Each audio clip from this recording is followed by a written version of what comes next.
Congresswoman Omar won't be coming back to the state fair this year.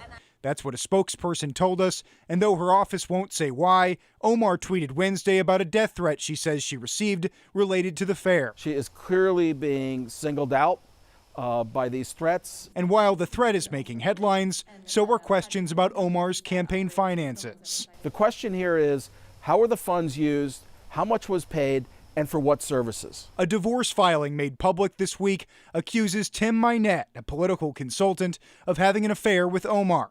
Omar's campaign paid Minette's firm, E Street Group, more than $200,000 for consulting services, with more than $20,000 spent on travel expenses. Is it unethical on its face to carry on a relationship with somebody you're paying with campaign funds, or does it need to rise to another level? You cross the line into the ethical and legal if there is improper use of campaign funds. On Wednesday, a conservative group lodged a complaint with the Federal Election Commission, accusing Omar of using campaign cash to fund Minette's personal travel.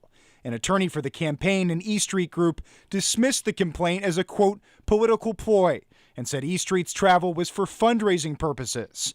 Omar has not acknowledged the allegations. I will just say I have no interest in commenting on anything that you are about to ask about my personal life. If Ilhan Omar carried on an affair, the question is going to be whether the consultant was conducting normal, documented work at a market rate. It's now up to FEC commissioners to decide whether there's a need to investigate. But here's the thing. The vice chair of the agency is resigning at the end of the week, and they're about to be short on commissioners. So it could be months before anything moves forward with this. Back to you. Thank you, Danny.